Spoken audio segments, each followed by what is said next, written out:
So this talk should come with a little warning that there may be some slightly fruity language.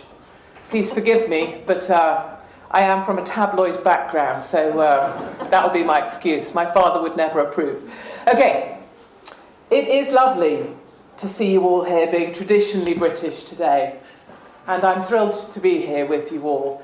Thank you. Oh, thank you. Polite, I'm just going to move this back a touch, 1 second. Oh, may I do that without causing havoc?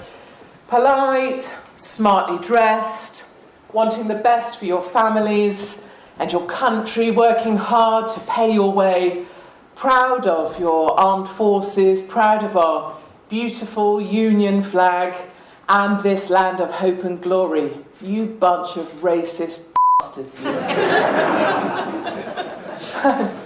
It's funny how it works here in the UK these days, isn't it? Stand up for this country that you used to recognise, and you're a racist bastard. Threaten to harm British people or be linked to every terror attack in the UK since 7/7, and you're treated like royalty. I'm sure you all watched with interest Anjem Choudary coming out of prison on Friday. I was there last night at his new digs, a bail hostel in Camden, to see what he was up to. And at 5 o'clock on the dot, he left in a car with a chauffeur driver and a woman in the car already dressed in a full burqa. Now, I mean, I say it was a woman. Who knows? Who knows what it was? Could have been damn well anyone, or anything for that matter. And the ladies here, where are the ladies? We are few in number, are we not? Well, we're making our way. The ladies here will understand what I'm saying. If there's one thing that really pisses me off, it's a woman in a burqa at a sail rail. God damn it. You're dressed in a goddamn curtain. You do not need to be here at the sail rail. My needs are greater. Go away. I was privately hoping I'd see Anjem return from his evening jaunt, wherever it was he went to, and I had it all planned. I had my Dyson turbo hairdryer in my handbag, and I was going to blow it up, that ridiculous nightie he wears, and turn him into a giant Chinese lantern. His tiny extremist extremities exposed across the London skyline. But he didn't show up. And I got told off for standing on the steps of his hostel. Isn't it just lovely that we live in a country so tolerant and forgiving that we let Anjem out of jail having only served half of the sentence that he was supposed to serve, with him having refused to participate in a single de-radicalisation programme during his time inside jail. Now, instead of paying £50,000 a year to keep him inside the slammer, we will spend £2 million a year, plus his safe house and his cost of living and his wives, to watch the bearded weirdo lauded like a hero and enjoy his freedom. Extremist hate preacher types are, in fact, complete con artists, I think you'll agree. They stand on their pavements with their signs, or in the mosque, preaching away, persuading fellow Muslims to go and blow themselves up. Go commit jihad. Allah will love you for it. You will go off to paradise and you will get 72 virgins. 72 virgins. That's more than you'll find in the whole of Birmingham.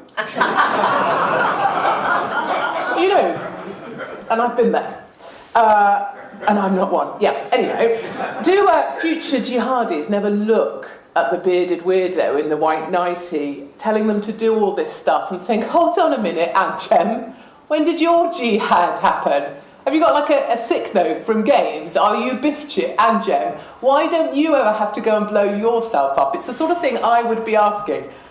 And I love the fact that this bunch of nutters now get their own terminology too. We're not allowed to call them Islamic extremists. We have to call them Islamist extremists. We have to tiptoe around. You can't call the rape squads majority Pakistani Muslim rape squads. You have to call them Asian men from Rotherham. Or more recently, after the rape squads of Oxford, Oxford men. Ah, those learned men of Oxford. Don't you just love them? all that prestige and heritage.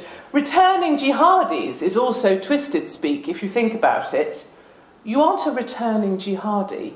You were supposed to go and blow yourself up. You're just a bit shit at your job. You're a failure, is what you are. I think Anjem is just a bit rubbish at being an extremist, and the fact that he's now a bearded weirdo living in a hostel in Camden is testament to that. He is essentially just like a paedophile, but with fewer actual friends. The London lovies who love him and live near the Bale Hostel aren't actually best pleased that he's there because it's near a school where their children go to. But they all voted Remain, so frankly I don't give a damn what they think. And talking of Remainiacs, today we're well surrounded by them, thousands of the buggers, crawling out of the woodwork on scaled skin to spend some time basking in the strong sun shining out of Alistair Campbell's arse. I saw him the other day, I think it was on Newsnight or some such, BBC giving him more airtime than ever, accusing Brexiteers of lying. Alistair Campbell. Accusing Brexiteers of lying and causing more conflict through our lies than any politician in history. Yeah, all right, Alistair, dodgy dossier Campbell. It's a bit like being lectured on morality by Piers Morgan, who, as you will recall, pasted fraudulent pictures of our troops doing unspeakable things to Iraqis that they never did. But how easily these boys are forgiven and their crimes forgotten. But we do not forget. We know the price of freedom. Many of you are former servicemen and women, or your fathers or grandmothers or grandfathers were. And it's all I ever wanted to be, was a soldier in the British Army. I went through Sandhurst as one of 30 girls, the lumpy jumpers, as we were called back in the day when you were allowed to say such things, and came out as one of 8 girls, passed out of the academy, with a 35-year regular commission in the Intelligence Corps, which my father always says is something of a joke. But I didn't get to serve my time, thanks to chronic epilepsy that I was born with. And as much as I am a rule breaker, some say a ball breaker too, I can see that an epileptic with a semi-automatic rifle is probably not my most magnificent idea. But thanks to 12 good souls at the National Hospital for Neurology, 18 hours in surgery and a circular saw across my skull, I'm now cured. And so I live on to fight another day and fight in other ways. Thank you very much.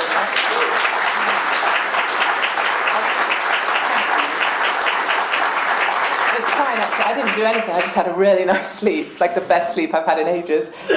But I live to fight on, here with you at conference and on the periphery of the media too, where I've been ousted, telling the truths as I see them straight from the road.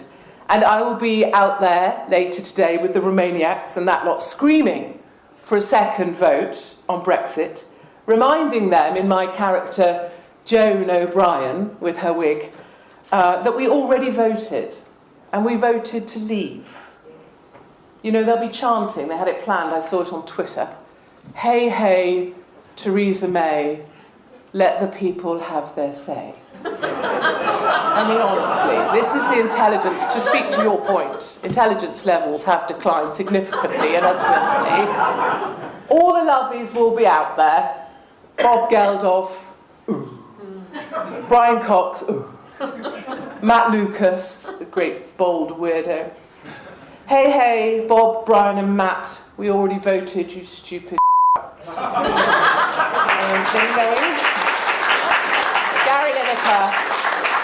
Gary Lineker, the crisp salesman, paid for by the taxpayer, don't you just love that? He's obviously in on the action, as is every other rich tax-avoiding urbanite with no risk of ever having to use state schooling or the NHS.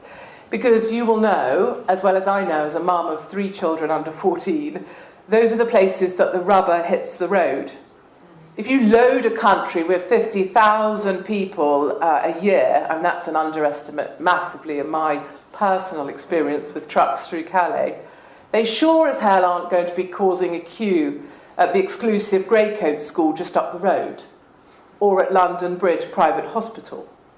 And rather than acknowledge our schools and our health service are collapsing under the deluge, what do we prefer to do?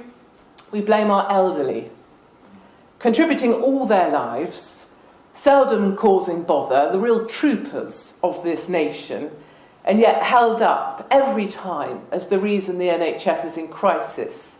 Because old people are living longer, they say over and over. Yes, they are. But they're not living as bloody long as the 50,000 Moroccans who arrived last week, are they?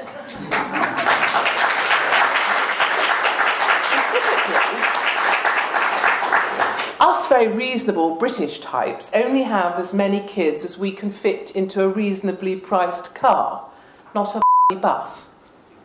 A GP got in touch with me. He was sick of the silencing. He told me that he feels under pressure by his surgery. He can't speak out because of his work colleagues. That he's under pressure to write sick notes for migrants. That they bombard the surgery trying to work the system. And if they can't get a sick note from him, they'll shop around at the surgery for another appointment until they can get the sick note they need. And they know which doctors will even write them a sick note to get them out of sitting the British citizenship test. And that comes from a doctor inside who can't speak out because he'll be removed from his profession. On that note, actually, to those people who have failed to show up to speak today, I understand that we get death threats. But if you're not actually dead, then there is still a requirement for you to show up.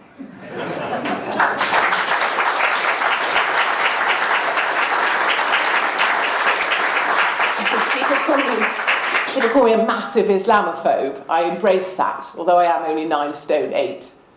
But my own Islamophobia came about when 2 jihadis plotted to behead me as a wedding gift to each other. One lady, I think she's a Brit. She asked for my head on a plate as proof of her new husband's love. She bought him a hunting knife and a dummy to practice on, which he duly did. And they were due to come and get my head. Some police officers dressed in black clothing turned up at my house one night, put an alarm in the top of my house, which I was to run up to, shake, if I needed assistance from the local constabulary. And as they left my house, they told me not to worry. So I don't, and I live again to fight another day. But the reality for those individuals who head to the UK is not some kind of chaos or confusion. That's a myth perpetuated by the mainstream. They head for landing centres that they know of through their network of contacts that are shared on their mobile phones. Friendly places that will accommodate them, help them get their little feet under the table, help them access the benefit where you can get paid cash in hand, which doctor will write you the sick notes. They are signposting illegal immigrants how to work this country, and that's all happening right under our noses, and my nose is big enough to know it. Sometimes the cover-up falls apart, to the point that even the mainstream media struggle with the lies that it's telling. And Grenfell Tower was a perfect example of this. It is a terrible tragedy, nobody is dismissing that. But good Lord, have we not heard enough about Grenfell Tower? Could we hear any more about Grenfell Tower? Channel 4 News just can't get enough of it. I was there through the night as that tower burned. I was there next morning as it smouldered, and I was in conversation with a lady who lived in the block of flats directly opposite, who I felt incredibly sorry for. She was unsure of what to do for the best for herself and her child, and she was watching people burn. It is a tragedy, but it is also a huge lie. The authorities say that 72 people died, 72. You cannot look at that place, such as it is, without knowing that is not true. 129 apartments, massive subletting, adverts for subletting that I have. 10 people, 12 people, huge overcrowding, designed for 600. Locals say twice that number lived on that block, and more were there at that time because it was Ramadan. I mean, who knows what started a fire with open oil fires at Ramadan, who could say? But the locals say that more than 200 people never made it out. Invisible people, never officially here, so never officially alive or dead. And standing with them, good people, really traumatised by what they'd seen. That was just their honest recollection. At least 200 were missing. Grenfell was stuffed to the rafters with illegals and invisibles, a microcosm of its own, one of the landing bases for new arrivals in the UK, working the system, finding ways to make money from a government easy with taxpayers' cash. As evidenced, in fact, by the massive fraud in the aftermath, which hasn't been spoken about much either, really. £500,000 of public money was fraudulently claimed by people pretending to be victims of the Grenfell Tower fire, and just £1,000 has been recovered. The Crown Prosecution Service has confirmed that much of the money lost may never be returned to Kensington and Chelsea Council and charities that were duped into handing out the financial support to fake survivors. We heard endless accounts of suffering on Channel 4, and of course, Meghan Markle's sparkle pants turned up with a cookbook. How handy. Love that. But I met a little family at a hotel I was staying in on the South Bank, Park Plaza. It's quite a nice hotel. They were having a lovely time living there, actually, and were really, really grateful. They had free accommodation, free food, use of the sauna facilities, and vouchers for presents and clothes. And I asked them if they'd ever been interviewed by the media. They said they had talked to the media, but they weren't interested in talking to them because they had no complaints and were having a nice time. And there was a sort of sweetness about it because they were so grateful, and I was happy that they were safe, but equally it shows the duplicity of our media, that they will not tell maybe other sides of a story than the agenda that they're looking to follow. And it's a hotel that many of us, certainly myself, couldn't afford to put my family in for a week. And that imbalance is what we see constantly in this country, I think. Those recently arrived are somehow always at the front of the queue, and our elderly and our taxpayers are elbowed to the back, last in line for school places or on endless wait lists for surgery. I've met so many mums, and they email me, to say that they didn't get their first or second or third place for their children, and they're in tears. What shall I do? How do I change this? I get emails from 80-year-old people, and it might be the first email they've typed because of the damn thing called the internet that makes no sense. And they say that they will be glad when their time is up here in the UK because they do not want to live to see their country fall. Yeah. And those are really, really hard emails to get. But you don't have to look too far to see what this country could be like.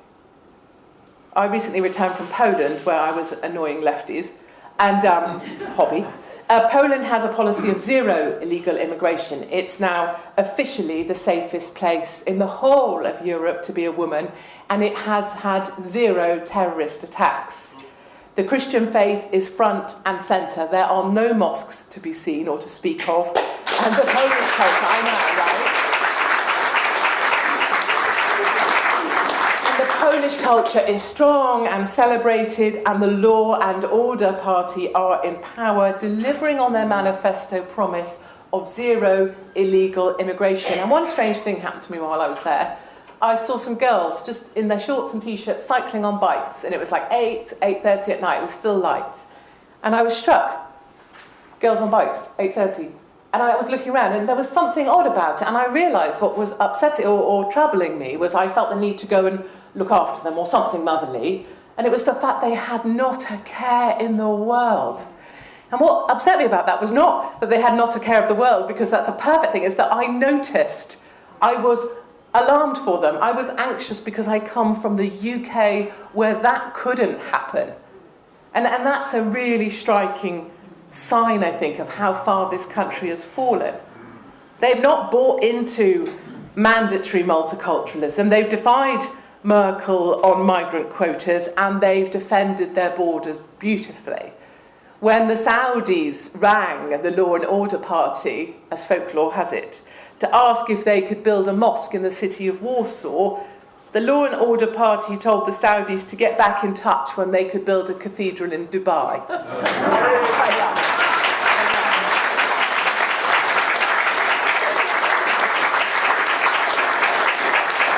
I've got to a point now where I don't care if that story is true or not. I just love it all the same. And it's this attitude of smart defiance that seems necessary to protect one's citizens. Smart defiance. You see it with Matteo Salvini refusing to accept the NGO ferry boats across the Med, bringing half of Libya to Europe. No to the boats. You see it in Hungary, where Orban said no to Merkel's migrant quota, and where he's just recently banned gender studies, which I love. I love. And you see it in Austria too, where they've said no to the burqa, and they will fine you if you're caught wearing one. And in Sweden too, and I've spent some time there in those suburbs, where I was told to go suck my mum. I politely declined. And the Swedish Democrats have said no to migrant violence and no to the rape of white girls. And in the UK, actually, where 17.4 million people said no to the EU, and I will be out there defending that later today in my wig as Tony O'Brien. No, I will not be silenced either. Smart defiance. You know, we're not alone, even though we feel it sometimes, surrounded by the madness of our time. We are part of a much larger family that is growing across Europe, prepared to show smart defiance and say no. And of course we see it in America, where the lines for Trump's rallies reach for miles and the American economy is booming. And I will be over there in a couple of weeks' time campaigning against Mad Maxine Waters, and we will try and win that district. Trump will take 2020. There is hope. And that's where you come in, all of you. You don't have to, we don't have to watch this country fall. We can make a difference. Firstly, and most importantly, and it's something you guys clearly are all doing a good job of, we must resist the narrative. Just because someone said it and they're wearing a uniform and a badge doesn't make it true. We have to question everything that we're told to believe, because the real truth is seldom the fabrication fed to you by the mainstream media. After terror attacks in our country on UK soil, we do not stand united. We do not carry on as normal. Mothers and fathers bury their children. We reject the narrative. Secondly, we commit to arm ourselves with the truths. Sadly, in the UK, we don't have a Second Amendment. I am a member of the NRA, the National Rifle Association, and I wear that badge very proudly on my car when I do the school run, just to off the other mothers. Our police on our streets are armed with the equivalent of a bottle of Cillit Bang and an antibacterial hand wipe, and frankly, that's not good enough. But we can arm ourselves with information. Information that we find closest to the source from alternative news sources, not information fed to us through the liberal filters of Google. We find our truths on Anjem Choudhary's doorstep at 9 p.m. We must look for our own truths and help others to find them too. And thirdly, we have to find the strength to withstand the constant attacks that we face. And I know it's hard. Some of us, many of us, will have been rejected by friends for your opinions or your views. Some of you may no longer speak to family members. People can be incredibly unkind. The media can be merciless. But we all need to find the moral courage to stand strong. And of course, I have battles of my own on that front. I've been investigated by 12 police constabularies up and down the country. I've been interviewed under caution by the Metropolitan Police Crime and Major Homicide Command for a column in a newspaper. 2 men interviewed me in a police cell with one of those old tape recorders. Do you remember record and play at the same time? They literally did that when I walked in. I was like, oh, that's the oldest tape recorder I've ever seen. And I had a good speech for them that day. My barrister said it was the first time he's seen two police officers look more frightened than the person that was going in for the questioning.